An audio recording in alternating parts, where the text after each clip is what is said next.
welcome back. Tonight's episode is a little special for all of us here. Hang on just a second. Doorbell's ringing. We're here to celebrate Chuck. What's up, Chuck? Well, it's about time you got here, Chuck. I'm glad you could make it. We're celebrating We're here, and you're not even there. But you know what? You guys you're too much. I just went out in the woods and did what I love to do. Well, don't stop it then. If you love doing what you're doing, don't stop. Yep. Well, You sure helped me out when I first started realizing what I had out here. yeah, I remember. Yeah. Yeah, and you, hang on just a second. Hang on, I'll be right back, y'all. Just continue. Sure. Okay. Okay. Like, what are we going to do about it? Is it okay? Yeah, we can't stop her. Yeah, exactly. While we're waiting William? for her, instead of doing the tribute part, we can do the celebrity roast part. I like that part. Yeah. William and Stephen, have you guys had any activity lately? Yeah, we I have pictures of babies, of the adults, some that appeared to be dog man, every single night when I went up there. And then I've been working with a friend of mine, and we're fixing to go to Caddo Lake here probably next week. We have a Bigfoot there that's harassing a lady and her dog. So we're going to try to go up there and take care of it. Right. If you got one of them being a problem there at Caddo Lake, why don't you just send Keith over to chastise him? Our old buddy Keith Crabtree. Lake man. So. Chuck, what has changed for you since you started to now? I mean, I've always believed, after I had my first sighting, I've always believed that these things are real and they're out there, and it just fascinated me. And the more and more I got into it, the more and more I just love to do it. Yeah. And, with my situation now, with my eyesight and just my health is really going down the hill. So it is what it is. And I just take it day by day. But I think my days out in the woods are pretty much done. I hate to say that, but because I love doing it. But Don't say it. I just don't think I can get out there and beat the bushes, so to speak. But because you definitely have the magnetism that brings them in. I think all of us on the show do. Yeah. Yes, I mean, Chuck, looking back on it, I mean, from the time when you got started through the years that you were able to be out there, I mean, you actually had a lot of success, and that's not everybody can say that who's gone out there in search of the forest people or the neighbors or whatever you want, whatever your preference is to refer to these creatures. Right. I mean, you did that, and you gave a lot of people opportunities. When you had get some exposure to share what they'd seen and experienced. So, in that part, I do want to thank you on that. I remember you were the first show that I ever did. I reluctantly did it, but you were the first show. Well, ditto here, man. I wouldn't even listen to other podcasts because I wanted my research to be my own. And then I heard Chuck one time. I'm like, man, this guy is good. And we'd had a lot of the same type of experiences, even though I'd never met him. So I'm up there at Tonabee and looking around, and there was a good group of speakers there that day. So I sit there and talk to MK Davis, and we walked around. I was looking for Chuck. Well, there was a guy sitting next to me had his back. So I walked the whole blast and get through there. So finally, whenever I didn't see Chuck, I came and I sat down and tapped the guy on the shoulder. I said, man, if you Chuck Schlabs, and it was Chuck, turned around. So anyway, he and I had a great talk. Realized that we have so much in common. He invited me to be a guest on the show. And, would probably would not have done that for anybody else, but didn't have the confidence. But it made me feel so much at ease. And so I'm deeply grateful for that right there. There's been so many times been out with Chuck that we'd be sitting there and I'd get a sense that they were around. And I'd turn around and look at Chuck, and he said, "Yeah, I know they're here." he didn't need that to know that they were there, and that happened several times. And I thoroughly enjoyed it because we both get a laugh. Yep. Smart I person made an interesting list on things that people that have success interacting with Bigfoot all have in common. And Yeah. he came up with a list of 15 things that they all have in common. And some of them are kind of common sense, and other ones are a lot less so. And one of them that kept coming up all on everyone I know that's good at interacting with them is having some kind of an infirmity, health issues, mobility issues, stuff like that. Almost everybody that's interacting with them has some kind of a health problem, and it wasn't caused by interacting with them. They had it in advance. And this flies in the face, diametrically opposed to what a certain Canadian researcher seems to think, that Bigfoot really respects you if you're highly mobile and capable. And no, that just makes them paranoid. If they know you can barely move and you're going to sit in one place, you're a lot less of a threat. Well, they sure would like me then. I ain't moving very fast anymore. You Good talk example. about that, the way you do that. I was on a hot shot run with Barry one day. We were coming out of, when Anadarko was Oh, yeah. Barry. Yeah.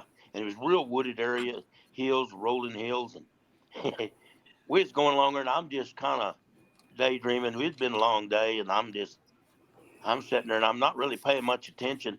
All of a sudden, old Barry's over there going, and he's looking at me, blah, blah, blah. And I'm going, what in the world did I get into here? I mean, he's going crazy. He was sitting there and he was trying to point over there, and he couldn't say, and he just kept pointing. And I'm looking at him like, okay, what's going on? Then he said, bunch of them. Finally, after he got past it, he said, there was a bunch of them right there. I said, well, I didn't see them. I mean, I was looking. He kept pointing over towards it, but I didn't see them. That was my first introduction to what he was doing on that scale there. It was just fierce, you know. Yeah, I could feel it was just overwhelming. There were so many right in those trees. I couldn't get the words. He sounded like Porky Pig and Daffy Duck all combined, you know. I couldn't understand a word he's saying. Oh, And that's something a lot of people don't believe. They don't believe they get in trees. Well, I believe it. Yeah. Well, I mean, because there's been on occasions I've felt it. Nothing like the way Barry is or the way Chuck is, but I've felt it, and I've just kind of turned and looked around, and I knew something was there, but I can't pinpoint it. I just know there's something got me surrounded here, but I don't know which direction, you know. But Right. But I understand what you're saying. Well, you kind of did one day when we were up there on Dead Indian Creek, where I saw the skinwalker. Ooh, yeah. He had trouble talking today. Yeah. Yeah, I remember that. Yeah. That was spooky, because I wasn't even thinking about it, and then I just looked up and I realized it was there, and then I don't know what happened, but it was just, ooh, like something evil was there trying to take over. Yep. I'm kind of glad I've never ever seen anything like that. Yeah. Well, I didn't sleep for 2 months because I'd fall asleep and I would see it. If it wasn't for Sabella Irwin doing that sketch for me, I felt better after we did the sketch. Tell you how bad it was. I would ride with him, and I said, "Where we going?" He'd sit there, and I'm thinking, well, wouldn't it be closer if we go up through Cheyenne? He didn't want to drive down that road. Oh. He would go out and go another way, and just to stay off that road. And it was months before he actually, and he had to go down that road, you know. Yeah. And he got pale that first time. He was just looking around. He was turning a little pale. And I thought, man, you're driving. Don't you dare pass out now, buddy. When you're driving. We made it. Mm. And there's been 2 more witnesses that have seen it up in that area. And I know there's a third Really? one, but I haven't found it. Yeah. Yep. I don't care to see it again. I don't want to see one. I've already seen enough of Dogmen. Don't need to see no more. I know they're there. I don't need to see them. Yeah. I haven't seen one, Yeah. but I got a couple of them on video that I didn't notice I was filming. Oh, really? Yeah, it's kind of. I don't know if it's worse to see them while you're there or to look at the video afterwards and go, "Crap, there was a dog man right there." Yeah. Oh, that'd be worse. Oh. Yeah. I figure Yeah. that's watching a horror movie. Oh, it really. Yeah, and you're starring in it. That's the scary part. You're like, when did they Exactly. film this? Ah! Yeah. Oh, Yeah. oh, that'd be bad. I've got one picture of one. He's in the trees. This was 11 o'clock in the day. I just got off a location, and he was in a tree row right there by the rig. And I was taking my boots off, and I looked over the trees, and there looked like a huge snout sticking out of the trees. Yep. So I kept my eyes on it and reached in, grabbed my phone, and zoomed in and took a picture of it. I really couldn't tell from the picture until I got in the dark where I could really outline him. Well, I could definitely see him once I got it outlined. Yeah.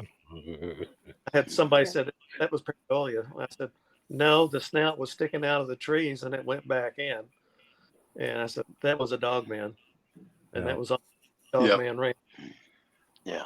And Well, Barry, you had that guy that took a picture when he was out at over there in Lawton, wasn't he? oh yeah, down on reserve. Yeah. That was a pretty good picture. Yeah. Yeah. I think he said that 30 feet from him. Yeah. And it was pushing out because he said, do I run? I said, no, you walk out. Do not run. And he said, well, he keeps following me, pushing you out. He wants you out of there. And so he walked out. That's exactly. I've seen that. Barry has showed me that picture before. Yeah. It's about as close a dogman picture as any of them that I know. It's actually better than the one that William and I had. It's really good. And Chuck, I did send you a audio clip from was that about a month ago we went out, William, with Brandy and Kristen. Yeah. I sent you a 6-second audio clip there, Chuck. Okay. Yeah. You can listen to it. The enhanced version of it was on my show already. Yeah, enhanced version of it. It's pretty good. You know, so that's a fun night. Yeah. Very That was- obvious. Not a normal animal. Yeah. Do I? You know, we all got started seeing Bigfoot before we ever saw our first dog man. And then now it's kind of progressed to where we're seeing, you know, the dog man is real. Yeah. Yeah, but when you start seeing other things, yeah, exactly. Yeah. I was going golfing one morning. It was on the river. I was going close to the river, come in and made a U-turn right there, and I looked out across there and they had a highline cut. In fact, I went over there that town today and I looked at it and it's grown up. But I was looking for deer, and I just looked down through this place, and it's got real. They cleared the high lines out, and then they've sown wheat in there. But there's trees out to the side. I looked up. I've talked to Seville about this, and out of the top of this tree, it angled down to the east, and then come back toward the west like a big old grasshopper foot. And I went, whoa, and I'm slowing down, and I'm about got run over. And I looked out there, and I could see ribs up close to the top of this evergreen tree. It looked like ribs, and it was like a tan, lightish, brownish looking tan stretched over ribs, and that's all I saw. And I went, what the heck? So I went down, turned around, come back, and I looked, and it was gone. And I don't know what it was, but I hadn't been in the woods since. Let me tell you, that's it. That ended my going into the woods right there. That's for a long time. He was rattled over that one. Because that And I don't thing, blame- that tree was probably 20 to 25 feet tall. And that's where the ribs were, up there. And that was one leg, and it just looked, and it was shaped just like a grasshopper leg. And it was brownish like the inside of a cardboard box, you know, is how tan that is. But it had darker colors, like it was, I don't know, like, you know, sometimes you see skin, dead skin, and it's stretched over a bone, and it's that brown looking and dark brown and then lighter brown looking. That's what it looked like. And it was, I've never seen anything like it. And I'm telling, what, 6, 7 people here? Oh, I'd been keeping it. I told Barry, and that's the only one I'd ever told, because I thought, man, I don't know what I saw. And people Yeah. won't believe me, you know. But Yeah. I don't know what it was. You may have seen the undead. Oh, don't talk like that. Oh, man. What are you doing? Undead? Oh, what the heck is that? Yeah. When you go to looking at some of that stuff in the Old Testament, you know, you had the Nephilim, then you had the other stuff that was also there. That's which Other stuff. Oh, yeah. well, that The was a other- big old tall awesome. undead. Let me tell you. Yeah. He's a big one. Yeah, it I was don't probably know, just a Duke, Wendigo. Yeah. Oh, that's you better. guys. No big deal. Not to worry They about. know Probably I got to just a drive Wendigo. home, don't they? Yeah. Oh, them rats. Have any of y'all ever had the experience when the dog man is interacting with Bigfoot? The one that Stephen and I saw were they got a picture of that. They were eating 3 Bigfoot up a hill, and they were together. But that makes me think maybe Gugway is getting a lot of the dirty work. Dog man's getting the credit. Yeah. I that's- agree 100% because I've got them on camera 3 times now. Twice the dogmen were with groups of Bigfoot, and the other time it was actually at the uber creepy ghost town of Coloma, where there's plenty of Bigfoot hanging around anyway. But we were just setting up camp, and I was going, "Hey, I thought I'd show you guys a quick video of what camp looks like before it gets too dark to film." That's how dark it was getting, right? And I'm going like this, showing the edge of camp, and I went across the same spot like 3-4 times. And Robin looked at it and went, "Hey, there's a dog man standing in between those 2 trees." And I like literally brought the camera across him 3-4 times. He was like 40, 50 feet away, standing in between 2 trees, just watching us set up camp as the sun's going down in a spooky ghost town. Oh, how many left? Yeah, none of us. We didn't see it until later. Oh, Oh. Never too late to leave. I'd have left anyway. Yeah. Well, in that Oh, place, I don't really worry about the other cryptids because I'm friends with the Bigfoot up there. So if anything else that shows up, they'll take care of it. Okay, what are the other cryptids are we talking about? Potentially anything. There's a stationary portal there, so it's like having a cryptid bus station. oh wow. So any kind of weird shit could show up, Oh. which is one of the reasons they're up there, because they want to keep an eye on what's coming and going. And where's this place at? So I only can avoid that place. It's on a deserted, a twice abandoned ghost town on top of a mountain in Montana. Oh, I'm not going there. Okay, I'm safe. Locals won't even go up there when it gets close to dark. Within half an hour of dark, they're out of there. Oh. Don't go to any ghost towns in Montana. Yeah, Don't worry, I won't. there's a lot of them. I'm not going to Montana at all. Western Montana is really dry, so it's unlike the South because it's really dry up here. The buildings don't rot and fall down; they're still standing there 100 years later. Really? Yeah. Well, it's because them dog men and them other people are living in it. That's Yeah, I why. wouldn't doubt it. Wouldn't surprise me a bit. Just about every ghost town that we've gone to, we usually find signs of Bigfoot around them. Wow. Kelly So Shaw's who found the same thing. He did all those reports on Deadwood, not the really famous one, but another one that's over closer to where he is. And there was some guys up there that were doing a logging operation. And within 20, I think it was like 36 hours, 5 of them had a Bigfoot sighting, and most of them quit and left. Smart guys.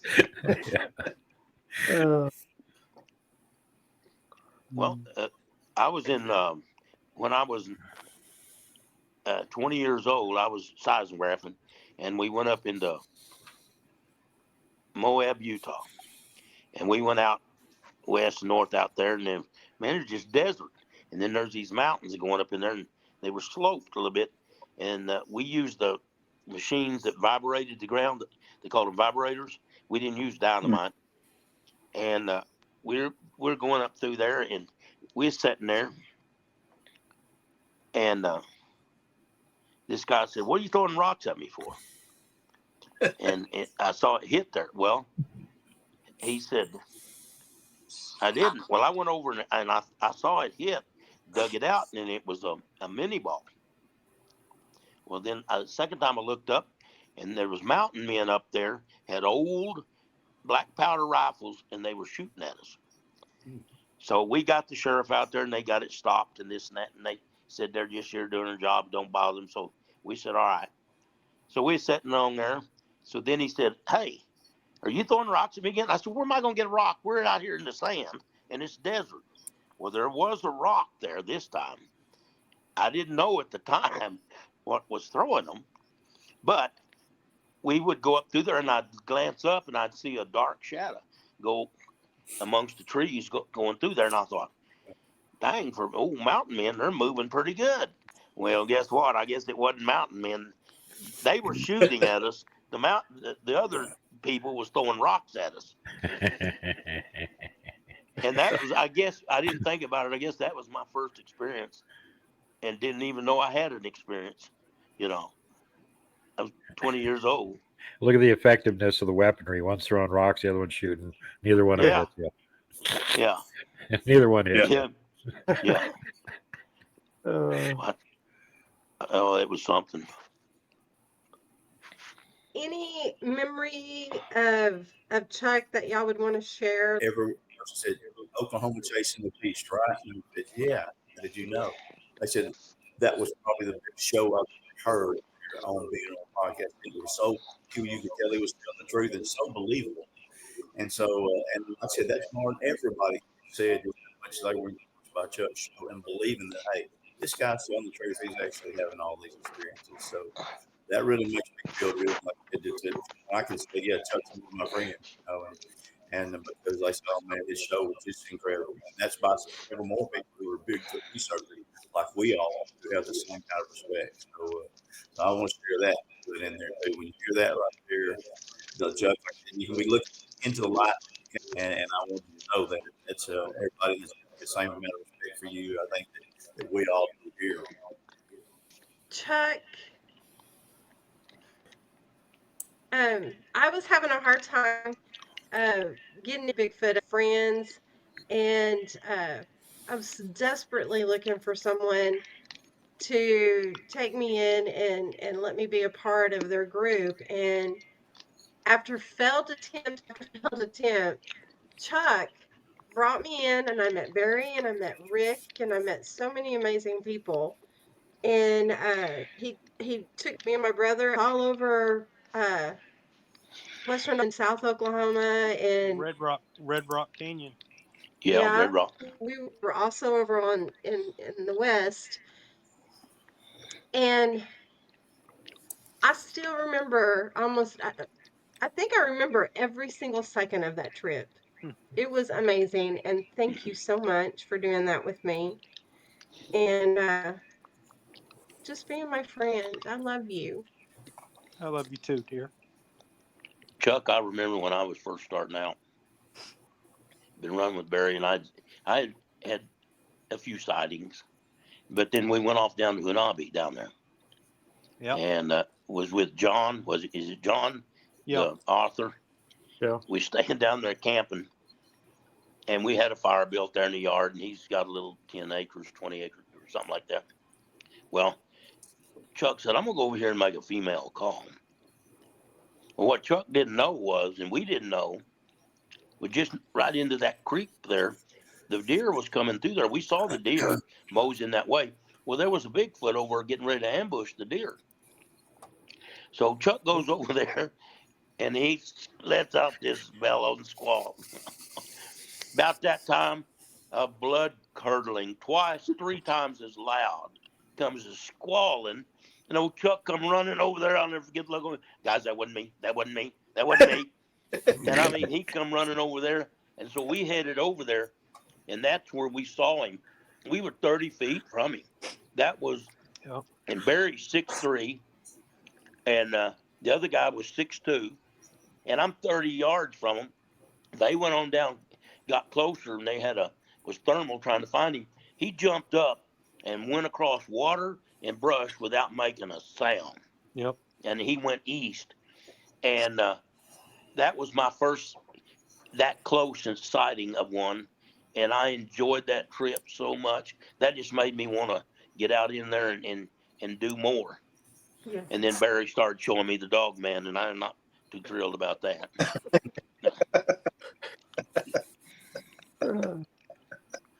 But I enjoyed it. That was great, boy.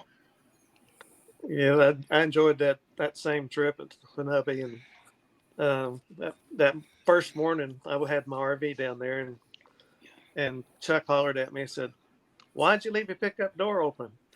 I said, "Well, I didn't."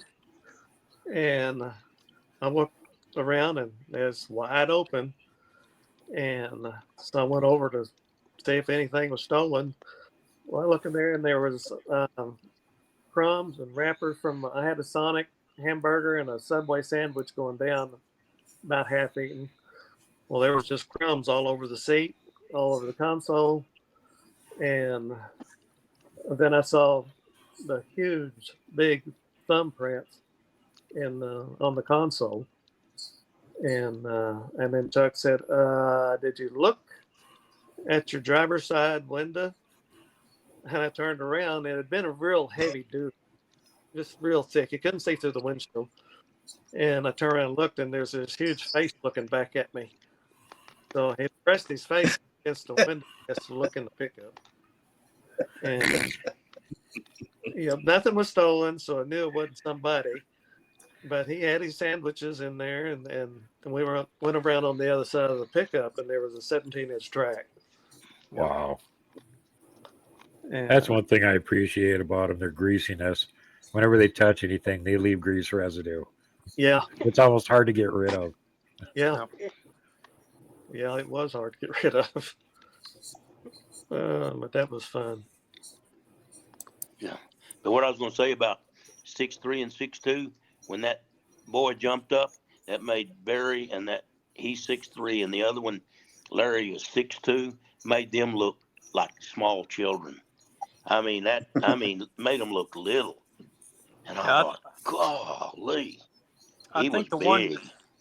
I think the one that was standing there that I actually got video of, and I didn't even know I had it. I was just checking out a new camera that was a video camera, and I was just shooting all over the place.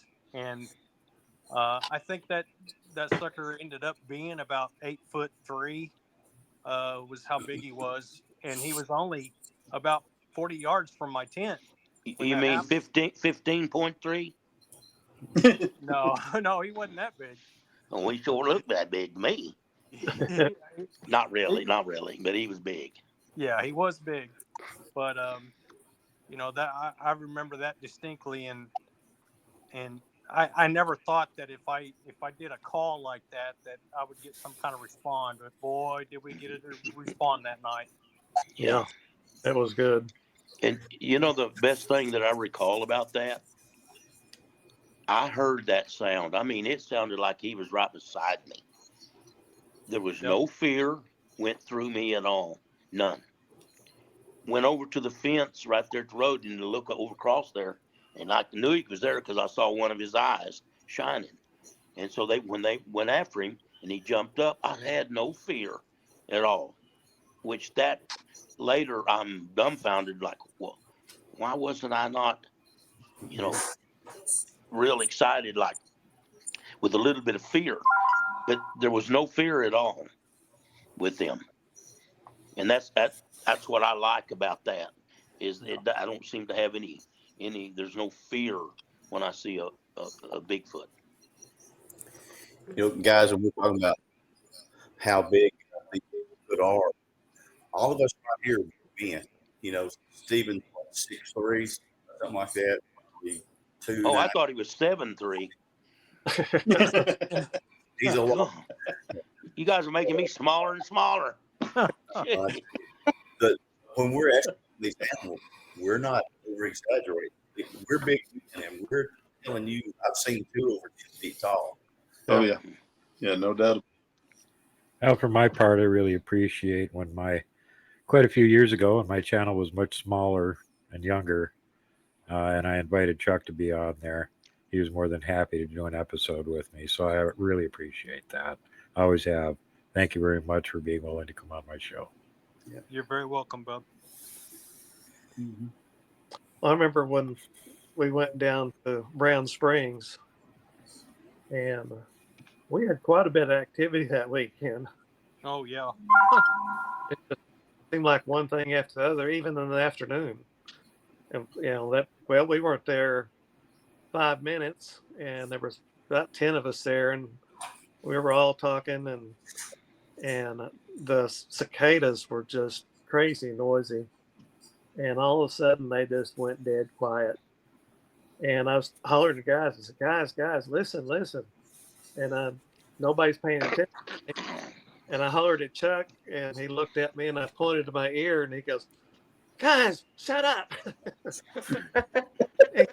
They said, what? He said, can you hear that? He said, what's the thing? And he said, exactly. The cicadas have shut up. We're not alone. Yeah. And then when we went walking down the river, and we came up on that little structure house, The hut.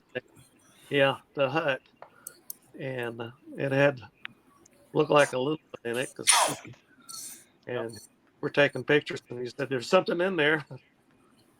So I pulled my thermal out, and it was definitely something in there, and I could even see the heartbeat. It was beating. Yike. Yeah, and I was getting a little nervous because I knew Mom and Daddy had to be somewhere close. Oh yeah, we could hear them. Yeah, and we could hear them. They were branching. They were breaking branches and stomping their feet. And whistle. Heard a whistle. Yeah. They were not too happy with us. No. And most of us had sidearms on, but I wouldn't. I took them in for the mountain lions and the rattlesnakes and the hogs down there. Yeah. Exactly. What's his face? I can't think of his name. He said, we won't see any if we're wearing sidearms. We had one of the busiest weekends he had down there. Yeah. That's why I always like to wear a broadsword. Instill a false sense of security in them and lure them in. Yeah. You want to lure them in for? Oh, Bigfoot ain't gonna hurt me. And it's Okay. a lot of bragging rights if you behead a mountain lion with a broadsword. Hardly anybody gets to do that. Yeah. Oh, that would be, yeah. You got a point there. Yeah. And you can totally get away with it. Hey, it was attacking me and shit. All I had was a broadsword. I had to cut its head off and take its and take all of its claws and its fangs and etc. And then that one we had about 11 o'clock at night, Chuck. You remember that witch's cackle? Yeah. Yeah, I do. That was kind of unnerving. That was creepy because we thought there was a car up there on the road, and there was no car and no tracks. Yeah. Nothing. But that was just pure as a witch's cackle as you can ever hear on movies. Yep. Well, let's stay with the Bigfoot, okay? We don't need none of these room flying little things running around there. We don't need none of that. The crazy thing about that is I had put out 5 different recorders out there, and when the weekend was done, I didn't find but one recorder. The rest of them were gone. Really? I lost 4 of them. I lost them. Couldn't find them. And I had put them all on where I had set them up at, and they were gone. But the one that I was able to find was up on the tombstones up there on the hill. Oh boy. And when I got that recorder, and when we got ready to go, I turned it on, and you can hear us talking going up the hill, but probably 3 or 4 minutes after we left there, the recorder was turned off, and Yeah. there was nobody Really? up there. Nobody was up there. Yeah. Was the battery run down? Nope. Wow. Because I turned it on. I turned it on to listen to see what we caught. Yeah. But you know, the battery thing happened when I believe Kimber, when you were out here, when y'all come to the house, Yes. because I had charged up thermal, and that thing just never runs down. And Chuck, didn't you have a camera or something that went dead too at the same time, Yeah, I did. right in the backyard? Yeah. Well, and another thing that happened was my camera. We heard it. So if we're standing in your backyard, there was a wood pile in the field behind your house. Yeah. Brush pile. And yes, Northeast. and my daughter who said, I see movement over there. And I'm looking at the camera facing south where the cows are, Yeah. and I could see just fine with my camera. But then when I pan over to where she said she's movement, it went snowy. It like I couldn't see anything. Yeah. And then I move it away, can see, and then move it back, snowy. I've had that happen with my camera a bunch of times. You can actually tell when you go back and review the video. You're panning along, everything's nice and in focus. All of a sudden, everything glitches out, goes out of focus, and then it goes Yeah. right back into focus again. Yeah. Well, guess what? That's where they were sitting. That's why it glitched out, went out of focus, everything turned blurry. I had one of those 2 miles from here. I was up on the hill walking around through this pine thicket, and I was trying to get my camera to go into focus. I didn't physically see him with my naked eye, but he was about 20 feet away from me, and I just luckily had my camera pointed at him. And the camera wouldn't go into focus, wouldn't go into focus, wouldn't go into focus. Finally got tired and turned and started to walk. And as I started to bring the camera off him, it went into focus. Then you could see him on the edge of the frame as it starts going back into focus. Little shit sitting right there in the bush, 20 feet away, sticking out his frickin' tongue at me too yet. But you know, I don't have any of that recorded. What It causes did all that? record. CEI, cryptid electronic interference. That's right. I had to ask, didn't I? Yeah. We get Well, that I've cryptid had stuff plenty in of there again. examples of it. I've had them erase entire files off of my camera. You know, and Oh, it's wow. not like you can erase a file or something, but there's still going to be a record that there was there, and the numbers will still be sequential. And this jumped from like number 54 to 58. There was nothing in between, no numbers, no files, no nothing.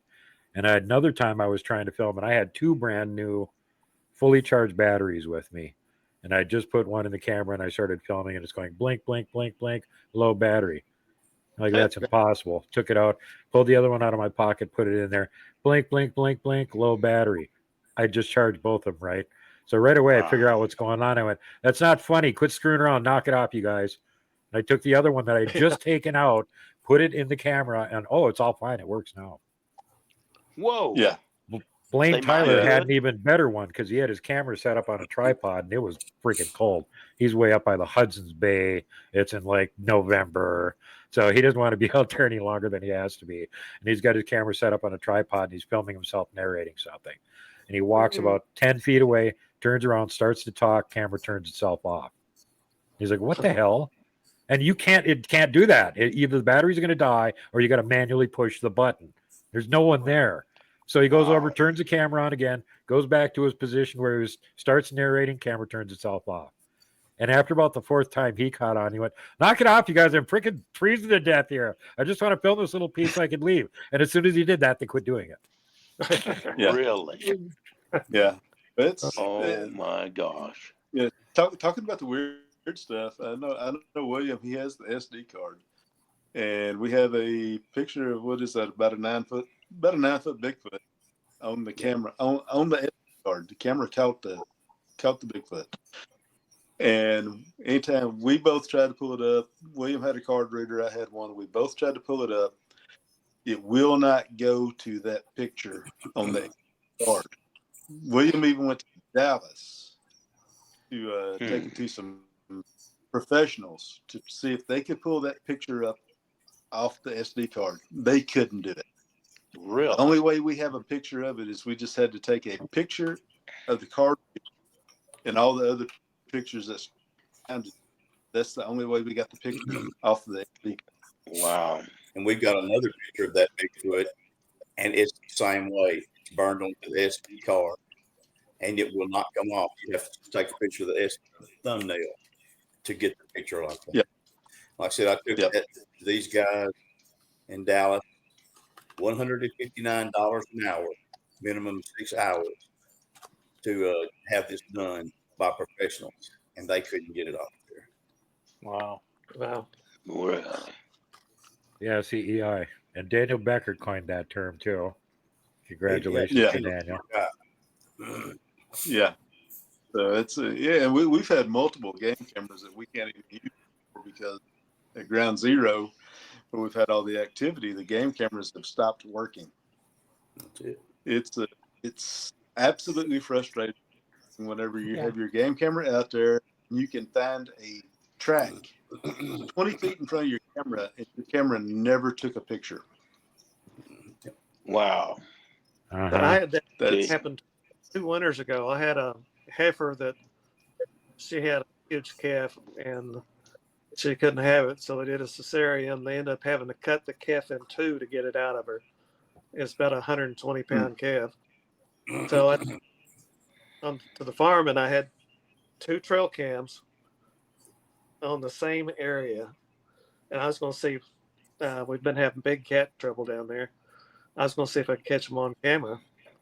Well, in one frame on both of them, you see the calf, and there's nothing in the next shots. And just matter of parts of a second, the calf is gone. You don't see anything run through. It's just like the cameras didn't work, but they worked right after. Uh-huh. yeah. Wow. But it's just a matter of a split second. Both parts of that are gone. I had Papa Craig up here camping out with me for 3 days. He won a contest. So I said I'd take him on an expedition. And he's from over in Oregon. He's done a lot of hunting and fishing, and he's done some Bigfooting. And apparently the Bigfoot up there where I was at did not like him very much because the first morning he was there, they zapped him. And they zapped his camera too. And he was a mess for the better part of a week before he kind of turned back to being a normal guy again and didn't have trouble walking around or being dizzy or anything. They didn't actually they didn't zap him so hard he was peeing blood or anything, but yeah, they pretty much slowed him down as much as possible. And he had this camera, he had it for like 5 years before that. And he took over an hour worth of video and over 100 pictures while he was there. And when he went to leave, he had one 1-minute clip of video and 3 pictures. All the rest of it had been erased. Wow. And he's still been using that camera ever since, and it works flawlessly everywhere else. Never been a problem with it. Will had problems with his camera when he was up there with me. Yeah. Wow. They can just erase it if they don't want you to have it. So, Yeah. Yeah. They or didn't want wreck to see, your equipment. yeah. They didn't want me to know that they were calves. Well, Chuck, I know that you've been zapped a time or two. It's Yeah. There was one time you got hit pretty hard with it. Put you on your knees. Is that right? Yeah. Well, I don't think I actually went on my knees. There was a guy that was with me, and he definitely went to his knees. And Okay. But it's kind of a scary experience. That's for sure. I don't know how they do that, but I know it's possible because I've felt it 2 or 3 times, and that's just one thing you got to be prepared for. If you go out in the woods and you're out there looking for these things, you just never know what's going to come up. Yeah. Yeah, a good example of that is Papa Craig was like 5 feet behind me walking up this trail when he got zapped, and it dropped him right to his knees. And they didn't hit me at all.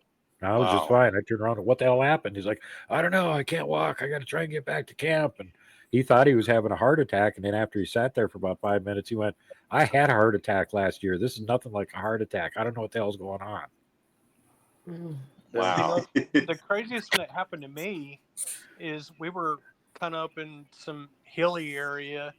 In fact, we were walking down a trail in the hills, and we were walking along, and I'd been on this place many times. I knew the trails, I knew how to get there and how to get back. And a friend of mine and his wife we were walking because he wanted to see some wood structures that I had found there.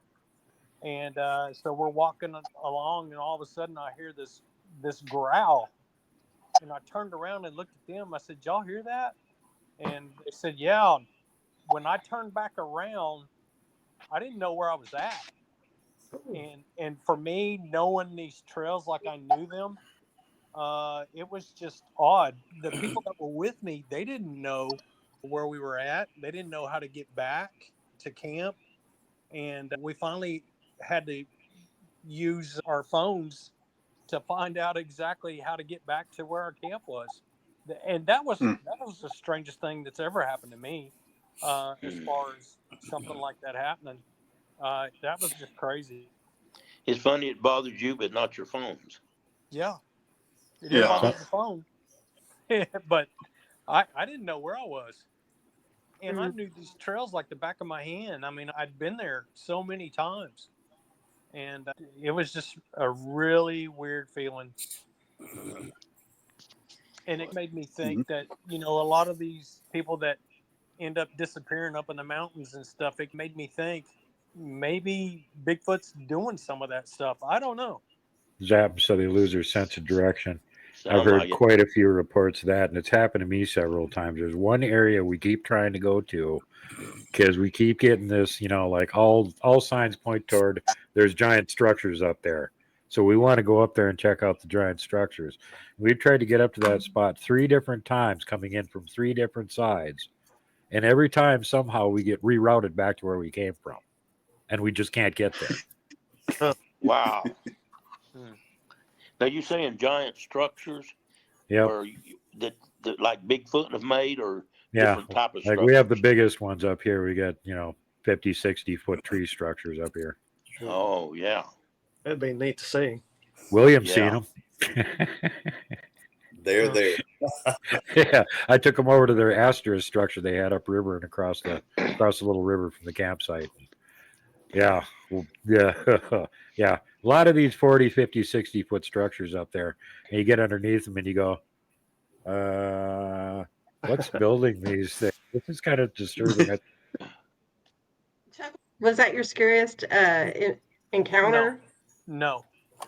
My scariest was what caused me to say, you know what? I can't really do what I want to do anymore. And that night was, uh, I'll tell you the story about that. Um, a buddy of mine, this was right after my eyesight got really bad, and he knew that I was staying at home a lot because I can't work. I can't drive anymore. And he called me and said, "Hey, I'm coming to get you. You need to get out of the house." So we went to this place, a lake here in Oklahoma, and we went all afternoon, found structures, which I knew we were going to find structures there because we had found them before, found some tracks there before. So I knew this area pretty well, but being in my condition with my eyesight and stuff, I was really nervous about even trying to do this thing.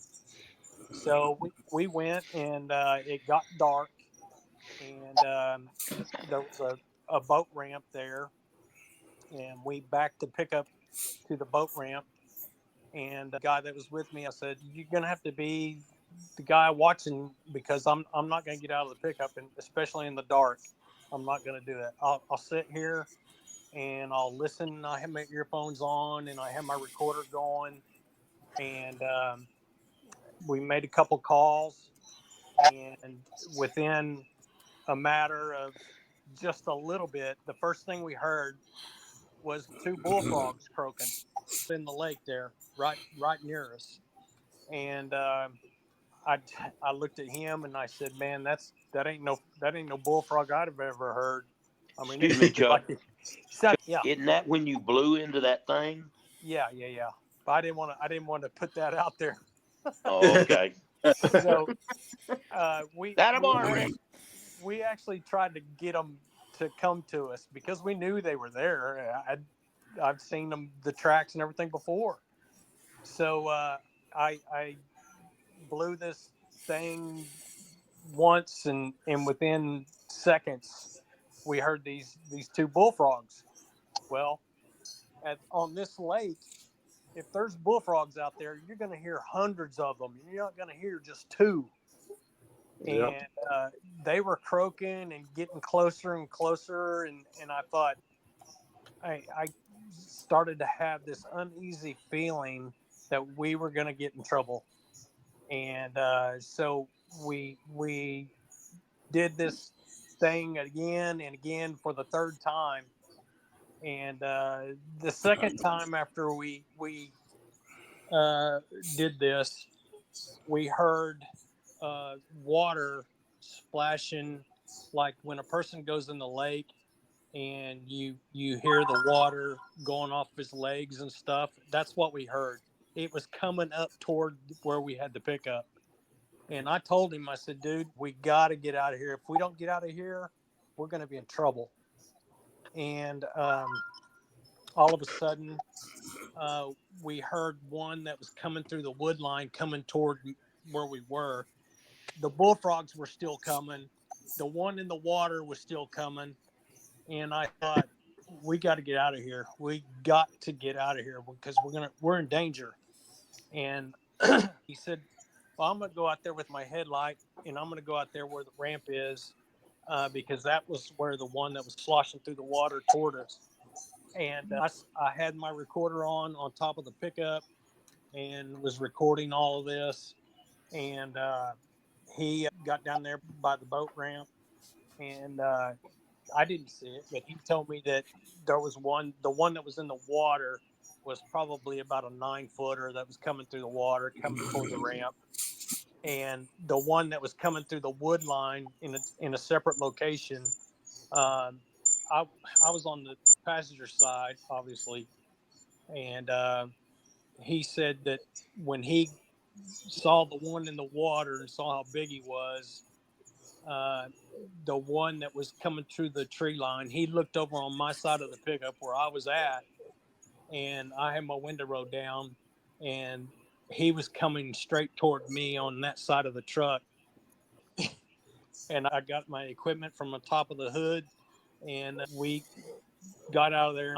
And I think to this day that if we would have just stayed around there any longer than what we would have been in a lot of trouble.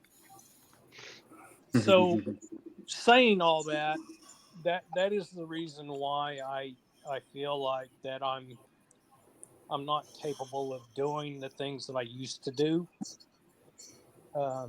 as much as I would love to. I just, for safety reasons, I just don't think I should. I got a lot of great memories of things that I've done, and I love all you guys. And Yeah, you don't have to run away, man. You just have to have somebody slower Yeah. than you are. yeah, Rick, Yes. Rick, don't go What? out without Rick. Yeah. I'll get my Gatling gun. We can sit there and we'll be okay. I've got 2 metal knees, Chuck. Just bring somebody with you that runs slower than you, and you're fine. Oh, gee. well, That means that's me. with my eyesight, I'd be tripping and falling. They'd pick me up for lunch. Yeah, but I think you just have to find your spot in this. I don't want you to step away. I just think I just want you to find a new path. Even. Valuable. Yeah, mental acuity Yeah. is, and the experience you have for us to be able to call you, Chuck, and say, "Hey, this happened to me. You know what's going on." I I, think you're still a powerhouse in the community, and I Yeah. think, All that experience is always valuable. oh Yeah. my Yeah. gosh, Yeah. Oh yeah. Chuck, Yeah. I've had 6 surgeries on my eyes, and my left eye is gone. My right eye is real blurry, and they're still giving me jabs in my eyeballs, and it's very painful. It's just been a really tough situation for me because I never ever thought that I would ever get to a certain point in my life where I wouldn't be able to do anything. And it's been really rough on me. yeah, Mm-hmm. You but got my prayers, brother. Thank you.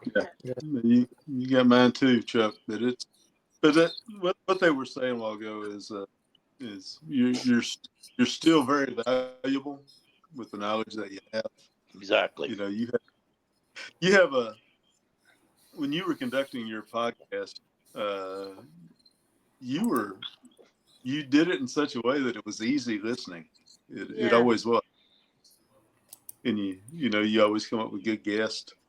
yeah, Just your knowledge. I mean, it's even though you're not able to do what you would like, I mean, you could still help people out in a big way. It's Yeah. for me, as I told you before earlier in the show, your podcast first, and Yeah, you were at the by the front time of I the had, pack. You're at the front of the yeah, pack, yeah, man. There was hardly anybody yeah, else out there that could even compete with you. Yep. right, yeah, nobody was at that. There's no doubt about it. Right. Nobody. yeah, Well, And just like one I of know, you said a minute ago, he's filled with knowledge. yeah, yeah, yeah, It's enjoyable to call you up and say, hey Chuck, I had this kind of experience. Have you ever had one?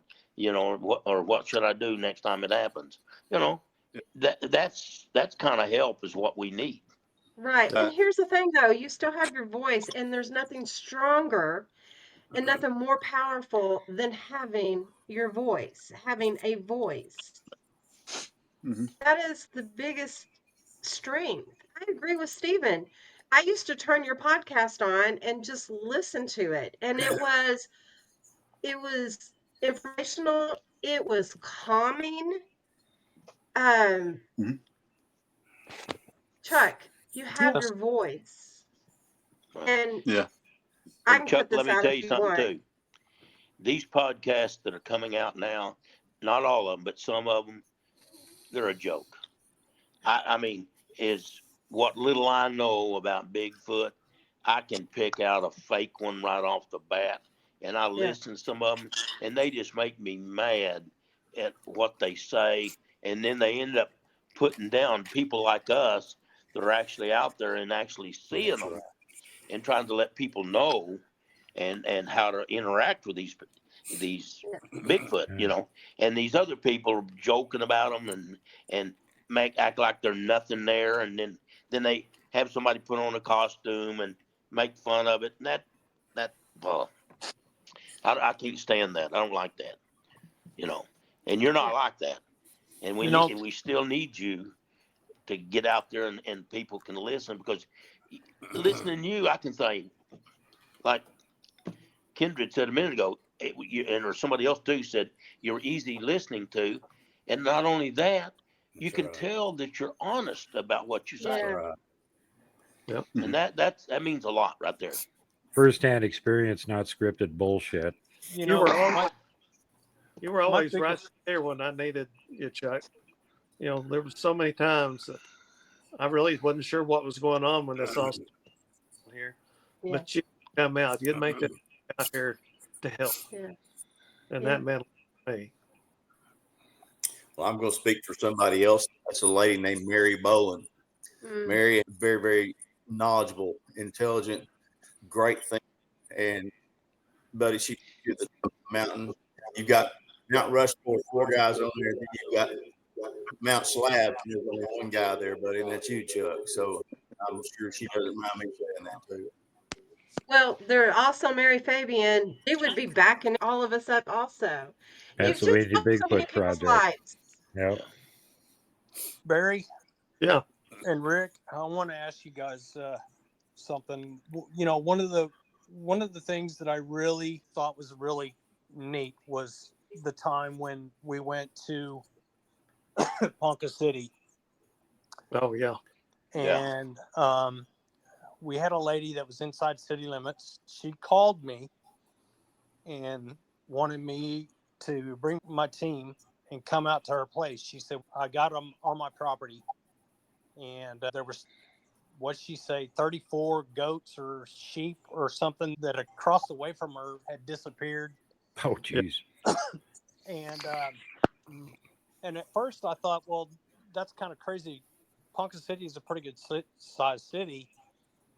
But we decided it was a cold day. It was starting to snow and sleet, I think, when we got there. Yeah. And Yeah. and we started going to her house, and we got to her house, and I was thinking, there's no way that Bigfoot's in this area because there was houses all around her. So we started looking around, and one of the first things that we saw in her backyard was a 23-inch track, a right foot and a left foot. It sunk in the ground too, boy. Yeah. Oh, yeah, that much weight. Oh yeah. Yeah. And we were shocked because, like I said, it was right in the middle of a town, and these things were all around our property. And Rick, Barry, what did you guys think of that when y'all were there? Oh, it was incredible that they were coming into town like that. And I remember she had those trees on the west side of her house that went down to the creek, and they were full of brush.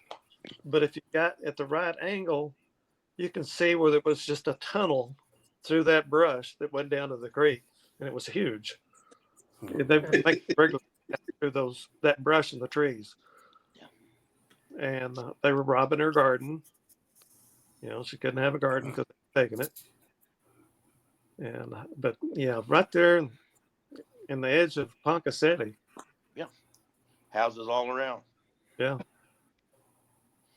See, that was where I was going to bring up. I couldn't remember the name of the town there. Chuck, that lady, you went up there when we went up there. You made her at ease. You made her feel comfortable. You didn't act even one bit like you were going to make fun of her or anything like that. And that lady just opened up. That's what we need, like that. You out there talking to these people. You make them feel good about themselves.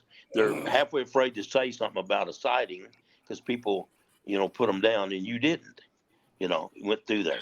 But that was amazing for that many houses to be that close together with such a small amount of brush. Yeah. Like Barry said, you could see the little tunnel going down through there where they'd walk, pushed it about, where they could walk through there. I'd never seen a track that big before. That's huge. Yeah, that's gigantic. And what we found was probably about 100 yards from where our house was a creek that went through there. And what we figured out was on the highway there, they had a great big Drainage ditch. Yeah. Well, what these Bigfoot were doing was they were coming underneath the road. That's it. To get to the house or get back to the river. Because Rick, Barry, do you remember what river that is that's back there? No, but it's that main one feeds into the lake. It's pretty good size. I can't remember the name of the lake, but it's south. They would go from one place to the other, and that's where they were getting all her vegetables and all this stuff that was happening. And she still has events happening around the place still, but they're a lot calmer than what they used to be. I think. Remember she put out the golf balls on that log? Mm-hmm. Yeah.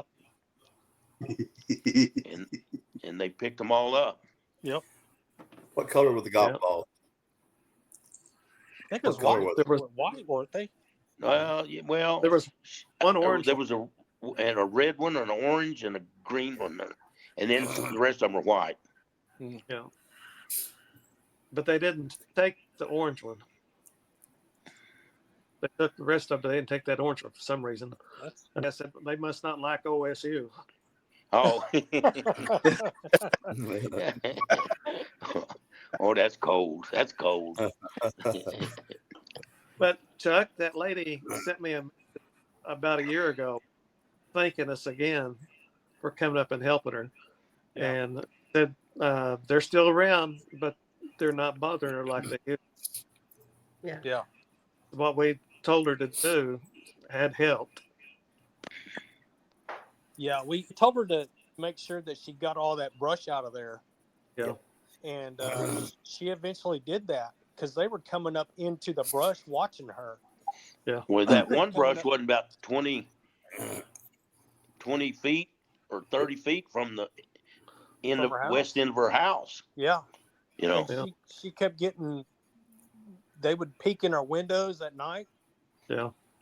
and but I think since we told her to move all that brush, and I don't want to give myself credit or any of these guys credit for this, but we made the idea, told her best thing that you can do with this is get rid of it, and some of those issues are going to stop, and evidently they have. Yeah. Just put up security cap and they'll leave. Yeah, yeah, You know, that's one thing that we're discussing. That's my first sighting there on Days Creek. After that, I went looking, and there were tracks and trails underneath the bridges where they were going. Yeah. To the woods. Yep. oh yeah. Well, that lady, she going through that woods. What didn't it say that little tree row went south of her house, and at the very south ends is where all the goats were, wasn't it? yeah. It was Didn't it on go down the end of that road? Well, they probably killed all the goats, and they've kind of slowed down. where, You know, where the creek was. It was on the where the goats and the sheep were. I Yeah. think they were goats. That was on the other side of the creek. Yeah. So it was kind of catty cornered from where her property was. Oh, I was thinking it was south. And Okay. and the funny thing is, when the guy lost his goats, he called the police to come out, and the police came out there, didn't find any fur, they didn't find no blood, but all the goats were gone. And the cops told them a pack of wild dogs probably killed all them goats. Oh yeah, that's right. And there was no blood, and there I was forgot that. Yeah, right. no hair, nothing. No blood, no nothing. Yeah. They And didn't even and they the didn't even funny, try to Wild blame dogs it got on 'em. goat ropers or something. and Yeah. where the tree line is on her side of the property, we found 2 dead dog carcasses in the Yeah. woods. Mhm. Well, that's some mean goats. You know. Yeah, yeah. Goats got their revenge. Yeah. It's funny what the authorities will try to say it's this or that, and they have no idea what they're talking about. Or But don't I'm gonna want tell to you talk what. I about. think they know. They don't want us to know. Have you Yeah. seen that video where that 2 cops got out of the car and they're walking in front of, and they're on their own camera, and they're walking out through there, and a Bigfoot screams at them. Those guys almost did flip flops trying to get back into their car. It scared the out of them. I mean, it is hilarious to watch them. I mean, I didn't know they could move that fast. Now, most of them can't. So they Yeah. they knew what that sound was. Because I mean, and of course, it sounded pretty close too. Because he caught the sound from the camera on the inside of the patrol car, but you could see through the windshield, and he let out a squall. I mean, oh. So I think they knew what that sound was, and they were getting out of there. So I think they know. They just don't want to be having you call them all the time and come out there. I think a lot of them know. I do too. 'Cause I got stopped once by highway patrol. They were going to do an inspection on my hotshot rig, and they always ask where you're coming from, where you going, and I told them, well, I just came from up there by what we call the Dogman Ranch. And he said, that's kind of desolate up there. I said, it's desolate and there's creepy and there's things up there that people don't. And then he turned around and looked at me. What do you think? I said, you wouldn't believe me if I told you. And he said, try me. I said, no. And then finally he said, no, I want to know what you're seeing. I said, Bigfoot. And I said, there's something else up there worse than a Bigfoot. And he said, where exactly are you talking about? He never put me down, never ridiculed me. He wanted to know where. So We want to stay away from there. That's why. Well, some of those guys have He seen just wanted- stuff too. There's I'm not sure. every Yeah. state tries to cover up everything. Here in Idaho and Montana, Bigfoot sightings are so commonplace. If the police try and tell you that there's no such thing as Bigfoot, everybody in the community is going to laugh at them and vote for somebody that's honest. So they ain't going to be around very much longer. Yeah. And they do actually show up and investigate the reports and stuff. As a matter of fact, there was one sheriff up here, and he just got in as a fairly young guy being sheriff. And anytime there was a report, something like that, he would actually send his deputies out to investigate. And he went with on a couple of them. And like the second one, there were huge tracks there. And then he became convinced there was something actually going on. So he was like, yeah, don't try and hide anything. Actually go investigate this stuff and see what we can find out. Well, finally, after about 30 years, he retired as the sheriff. Really? Wow. And he immediately started his own Bigfoot research group in the same area. Really? Yeah. Well, he's got 30 years experience. Yeah. And all his deputies running around doing the investigations too. And that whole sheriff's department were all like, yeah, Bigfoot's 100% real. You got a sighting up there? Wow. I'd like to give a shout out to the sheriff of Miller County. Y'all remember the legend of Boggy Creek, I know. Yeah. Yes. And the Stout Monster. Well, last year, I got to interview the sheriff at that time and a deputy, a man named H.L. Phillips. He gave me an interview for 3.5 hours, and I asked him point blank. I said, well, tell me. I said, amongst law enforcement, is there a rule that says you must deny every Bigfoot sighting that you hear about? And he told me point blank, he said, not here in Miller County. He said, if we got a call, he said, you went out and you brought back and you had a report on my desk the next day. And I asked him, I said, have you ever seen him? He goes, no, I've heard him. He said, but he said, the way I know is so many people would come to town that didn't even know anything about this legend, and they would call the sheriff's department. He said, here in Miller County, he said, it's a real thing. And he said, I never saw it. He said, we did a report. And I said, every time we got one. So I want to give him and the people here props for that. Wow. I agree. Mm-hmm. Yeah.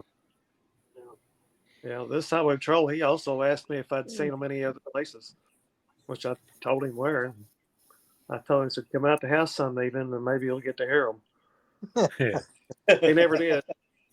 And he'd been with highway patrol for 20 or 30 years. But Mm. he laughed. He's just asking questions about them. Well, he's probably wanting to verify if somebody else has told him stuff. Now you're verifying what they said, but by agreeing with what they've said, probably, or Yeah. he's been told in the past, is all he's doing. Yeah, 18 local people come tell me they're right around here. Yeah.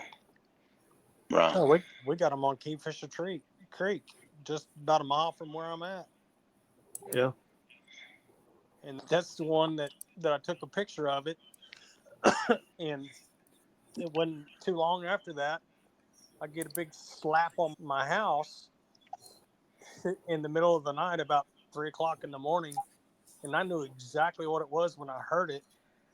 And I jumped out of bed and went outside with my spotlight and looked all around the house, and it was gone by then. But I think he knew where I was at.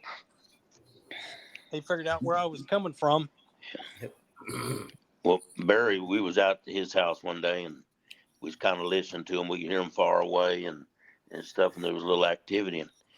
And so I said, well, maybe because they really don't know me, that they were used to Barry. Well, he said there's an Indian word for friend, and it's Oganali. So I said, Oganali, Lisan Oganali. And went on, and said that. Well, I went home that night, went in, I'm watching TV, and I'm sitting there. Now, I live in town. I mean, I got houses a mile every direction from me where I'm at. I'm sitting there, and of course, I hate commercials. So commercial come on, and I looked up, and it was 11:50 at night.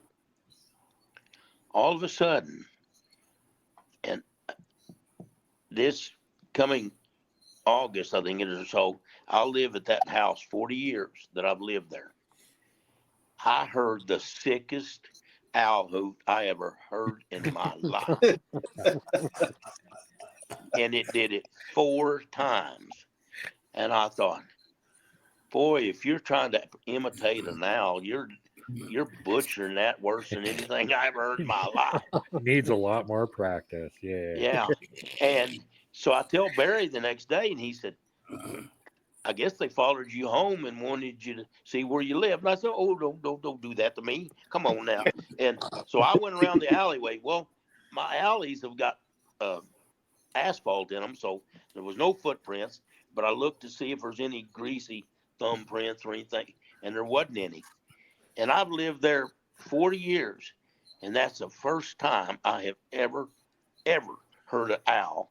Well, I don't think that was an owl. Nah. But and it did it 4 times. And I thought, man, I can do it better than that.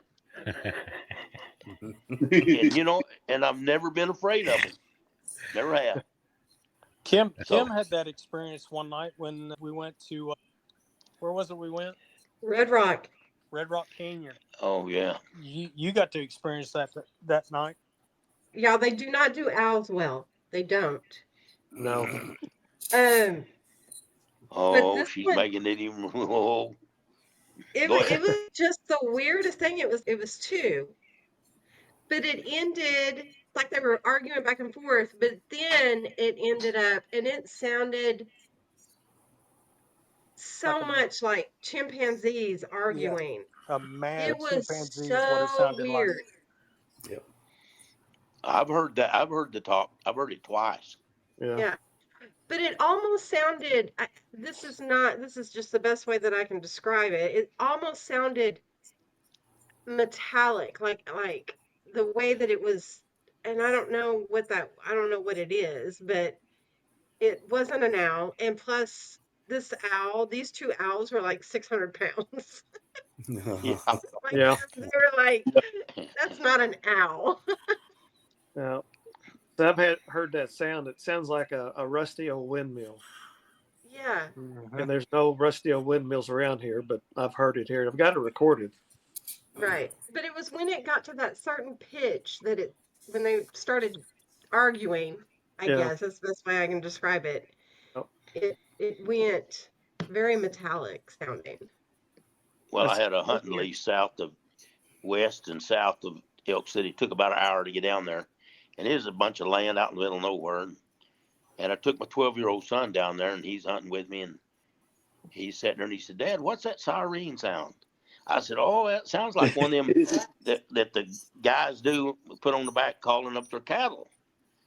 Yeah. Because I lived out when I was 10, 11 years old, lived out on a little house out in the country, and this guy had one, and he'd call his cows up.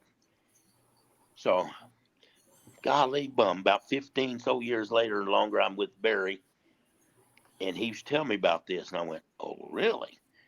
Telling me that what he thought that was, that they was imitating it. So I'm down there, I don't know, went to the hunting season again that year. I talked to Barry and saw this farmer. I said, who's that old boy that's got the siren on that deal of calling the cattle up around here? He said, that's been going on around here for years. And said, nobody around here seems to have an idea because we don't have any. I went, oh, gosh. Oh, my gosh. It's Bigfoot and making it sound like a siren. And I heard it several times down there. Tell them about what that area was called. Well, that was a different area. But the other, yeah. Oh, yeah, you're going to disprove how dumb I am, aren't you? Oh, I feel like an idiot. This place I hunted in is called Booger Holler. Yeah, I went, and I hunted there for years, and then getting with Barry, and I was telling him one of them, yeah, I used to hunt over there at Booger Holler, and I went, oh, Booger, oh no, yeah, and I mean, and later I find out that that's what they were calling them. They called them boogers, Mm-hmm. and they were stealing Yep. cattle, and they were hunting them down there, and there was a cliffs, and because the south part of there's a little road dead end this place, and all south of it was the land I hunted. Well, back to the north, go about 3/4 of a mile, and you hit the river. But it come around, it's a little bit closer, and then there was bluffs on the other side of the river over there, and they call that down in that area Booger Holler. Yeah. Chuck, I'd you, have never went down there if I'd have known that. Chuck, you Bug from. Do what? You remember the guy named Bug from Wellington, Texas? He was on Coast to Coast. I don't guess I do. He was the one that years back in the 60s, they used to go hunting at night and they'd spotlight coyotes because coyotes back then were worth a lot of money. Right. Yeah. And they said they saw what they thought were 2 black bears.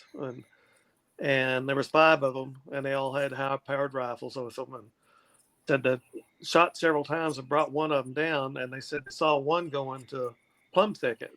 Yeah. So he had a 44 mag, so he didn't crawl there. He said this thing stood up in front of him. He said, I just unloaded right in its chest and killed it, and killed both of them. And they dropped out into the light, and they thought they'd killed mongoloid people. Oh. Oh And wow. that was on Coast to Coast. That was neat. But Yeah. that place Yeah. happened is about 5 miles from where Rick was hunting. Oh, Yeah. wow.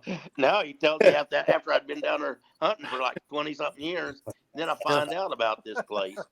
Yeah. Yeah. That river is just west or east of Wellington, about 5 miles. Yeah. It was Oh, just Rick. By the way, that place is it's got issues. yeah. Oh, really? Oh, really? Yeah. I don't want to know. Don't even tell me. I'm not hunting there no more, so he can have the issues all to itself. Well, after Bug was on Coast to Coast, he said, I know exactly where we buried them, is what he said. He said, we just buried them right there. Didn't tell anybody. And he was getting older, and he got on Coast to Coast, and they was asking him about it. And he said the next day that the government showed up, and he wanted to know where those bodies were. I'm not going back down in there. I've never been back since, and I'm not going. Imagine that the authorities get involved. Well, Who would have They- thunk it? and Yeah. they said they dug them up. He said they put that pasture back like nothing had ever happened. That it, You just couldn't like even tell. yeah, you couldn't tell they'd ever been there. But they took the bones and left, and they told him not to talk about it anymore. But he was on Coast to Coast. Well, that one guy that was on Coast to Coast said he had a sealed envelope and he wasn't supposed to open it till he died. And he told him because it was a map showing him where that spot Yeah. was. Yeah. And he wouldn't. He claimed he got rid of it, but I don't know whether he just maybe letting him think he did. But he said he Yeah. got rid of that. Or they Never showed up opened and it, took it just- from him and he didn't admit it. Yeah. Well, it could have been that too. Yeah. Yeah. I think it was on Bell he was talking to. That was several years ago. But I heard the show. It was pretty good. Wasn't there a guy that you knew pretty recently? I think maybe a year ago. Actually shot one and killed it. Oh, there's one over here. No, he shot him over here. There's a town 8 miles east of here, and back down south. I went down by that place. I've called the guy, and I can't ever get him to answer. Left a message. I guess he's afraid he's gonna get ridiculed or something. I don't know. But anyway, he said he told the people. The guy that told me said something. He said, "Hey, didn't you tell me you kind of looked around or had seen Bigfoot?" And I said, "Yeah, I've seen several." Why? So he starts telling me about this guy. and said it was next to their land, some of the land they had down south there, or something, and or somebody's land. Anyway, he said he was just sitting along there, and there was like a tree row, bunch of kind of thick trees, and he was deer hunting or something, and said he was in there. Rick, we missed you. You froze up. I can't remember what I just told you. Don't ask for no repeat. Damn. Now we'll never know where those bodies are buried. Yeah. Yeah. No, what I was saying, that one was over there, the guy shot it, and he said it winced and took off running, went into the woods. Well, he went over and found blood, but he didn't go after it. He went and got some other guys, and it was getting dark, so he went back, and they said they went in tracked and the next day to see if they could find it, and they didn't. Mm. So That's probably the same family group that's down here by me. yeah, because they could roam right through there. Yeah. So that would have been just about east of there, about straight east, about 8 miles. Yep. And they'll roam that far, won't they? Oh yeah. Yeah. This group here, it's like a wagon spoke. They'll go a certain direction for a while, and then they'll change and go another direction. They just kind of make a circle, from what I've heard over the last several years. Very nomadic then, okay. Is it about like And- a 40-mile radius? That's what an Yeah. average bear has for a territory, is about 40 miles. 40. Because I'll hear them 1 month to the southeast of me, and then I'll hear them to the south, and 2 or 3 months later, I hear them back to the west of me. They just kind of make a loop. And then Chuck and I found a little structure and down by my dad's several years ago, and I think it's the same group. Mm. I found Oh, hey, over. you guys, let me be into that. I just happened to think of something. I had some land south of Barry's, where Barry's land is at Reroutes down on the river there. Had like 500 acres I'd leased, and I was deer hunting down in there. And so a boy was with me, and I told him, I said, let's go shoot a pig. I want to get some of those pigs off there. Well, he didn't believe me, so he brings his bow and one arrow. Oh, God. Yeah. Well, luckily we used the same size arrows that we had in our recurves, and so anyway, we're sitting there, and I shot this pig, and it went through, and it was running, and it took around it, and I looked, I couldn't find it, and I was down in a high bluff was on the south, and then it dropped down on flat ground and had those salt cedars and other stuff, and then went on north to the river.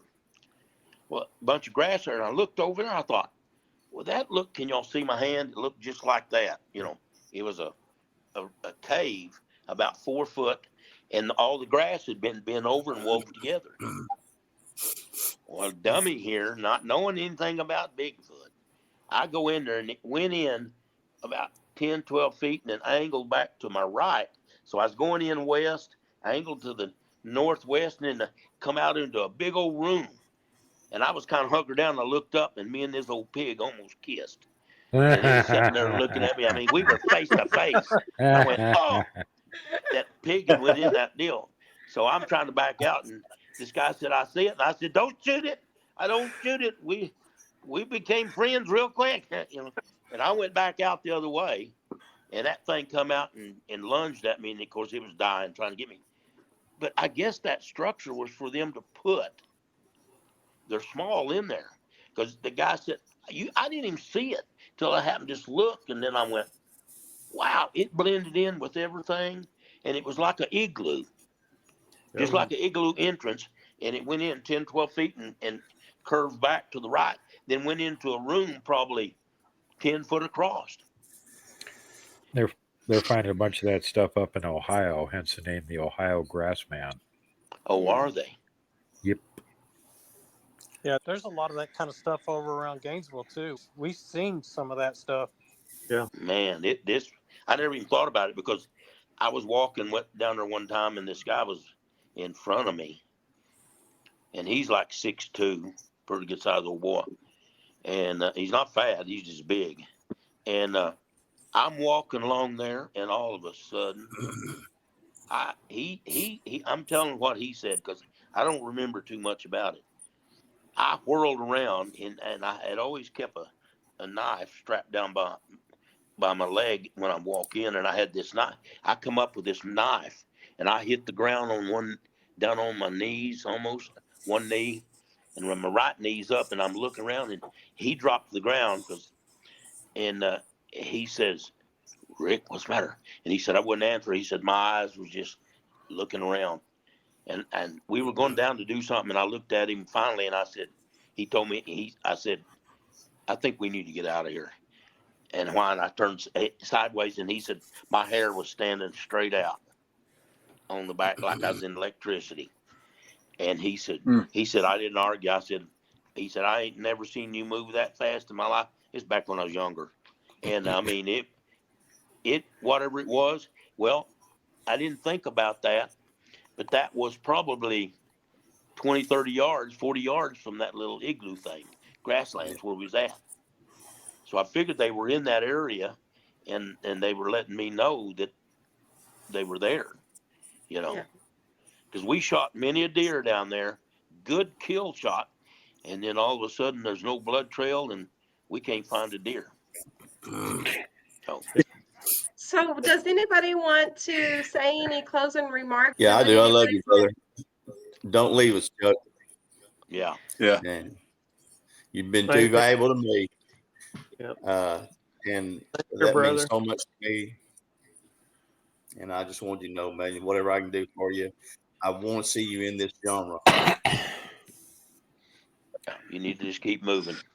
Man, Chuck, all these dumb little greenhorns and rookies out here only have 20, 30 years experience, need your wisdom. Yeah. Right. Hey, Chuck.